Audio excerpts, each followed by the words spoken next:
My name is Michelle Moore and I'm your leadership coach. And these are my 5 leadership tips to level up.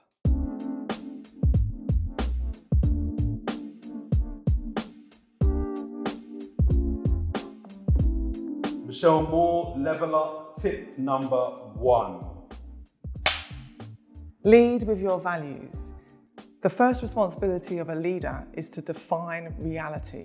And to do that, you have to define your values. As academic and activist Angela Davis tells us, to become more leaderful in all we do, we need to know what we stand for.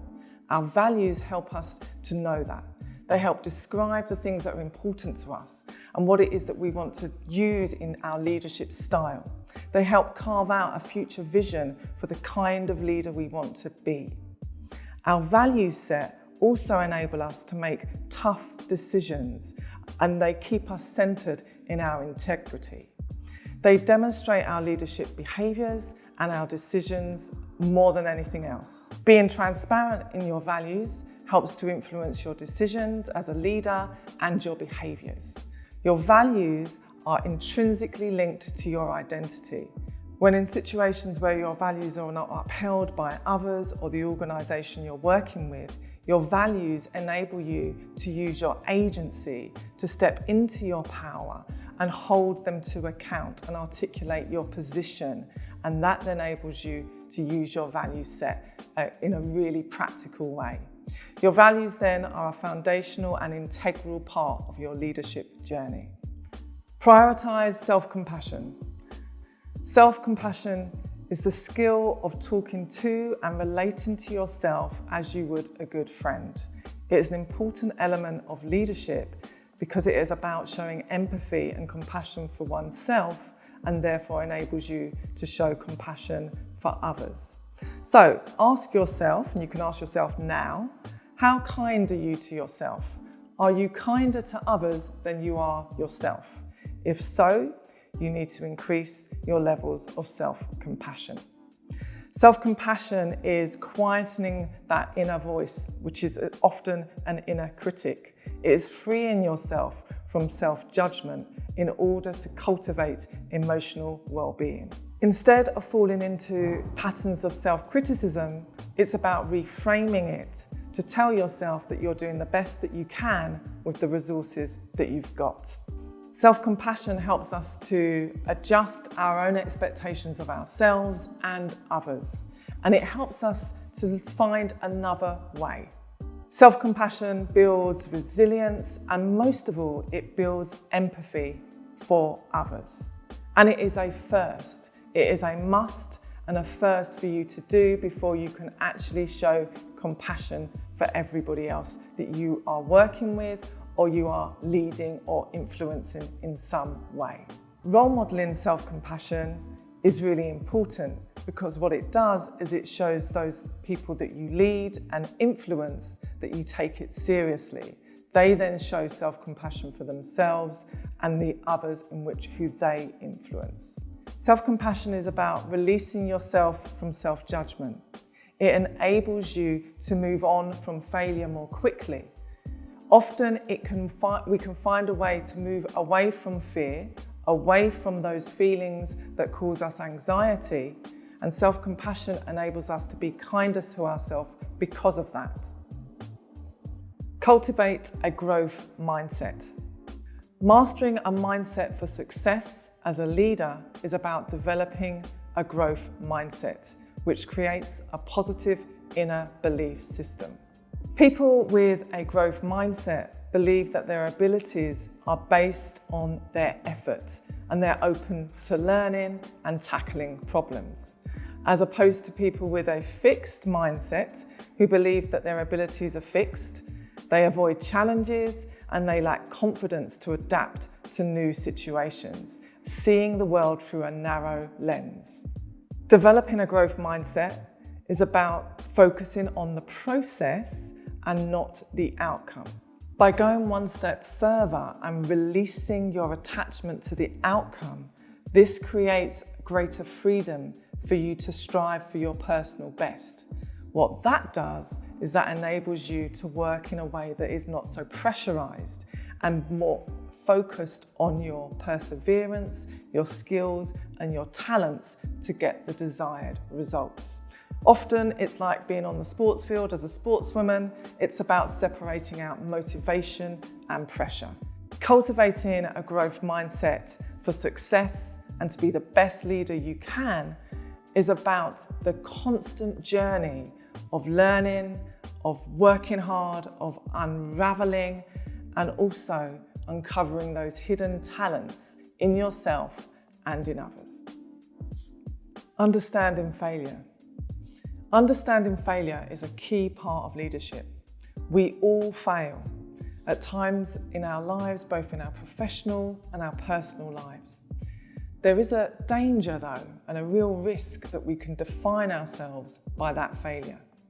So it's an important element to understand that when it shows up, we mustn't avoid it, and we mustn't avoid the feelings that go with it as well. Acceptance is the deal breaker. It's not about expecting that failure will happen. It's more about developing the mindset that understands that that failure or resistance is a part of the journey to success. It will always make a guest appearance.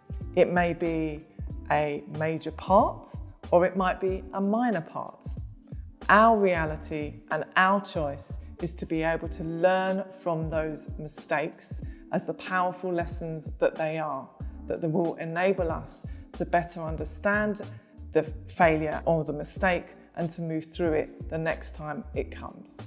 The fear which often comes from failure can motivate us to change direction and find another way. This is about actually asking yourself different sets of questions, more reaffirming questions, like, what is this trying to teach me? What's the lesson here? As opposed to, why me? And why now? And even, what should I do? Failure then becomes these powerful lessons in developing your self-efficacy, which in turn enables you to overcome future challenges. My biggest failures, both on the track as a sportswoman, on the netball court, and my failures at work, in my professional life as a manager and as a leader, have all led me to the position that I'm in today. Michelle, level up tip number 5. Build your resilience. Resilience is your ability to recover from setbacks, from trauma, and from adversity, and to bounce back and live life fully.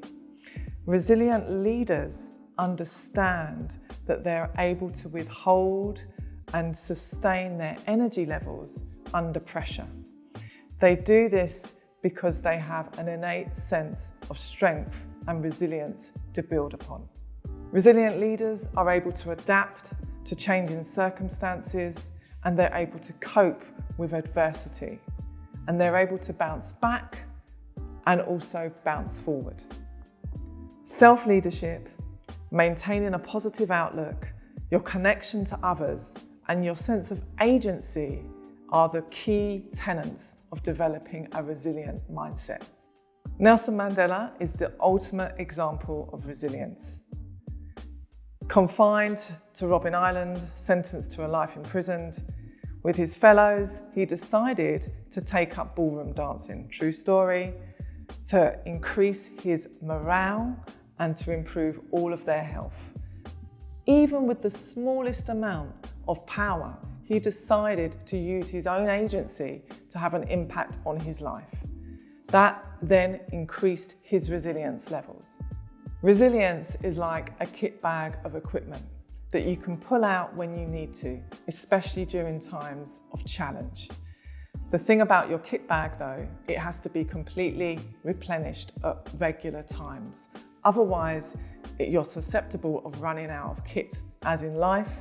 If you're unable to draw on your reserves when you need them the most, the consequences are negatively impacted on your performance and your emotional and mental health. Self-care is a component part of resilience and is critically important for all of us, but especially for us who are Black. As a Black woman, Poet and activist Audre Lorde reminds me of this when she talks about self-care as self-preservation, as survival in a white supremacist society. Self-care includes all of those tools and techniques that make you feel more of yourself in the world, from practicing joy, to journaling, to talking out to your vulnerabilities with your support crew, to celebrating your big wins in life. Self-care is critically important in building your resilient reserves. These kinds of self-care tools and techniques over time build your resilience. They help you bounce back from setbacks. They enable you to develop your emotional health and well-being. They create an elasticity of hope that enables you to be more of yourself in the world. They increase your self-awareness, and all leadership starts and ends with self-awareness.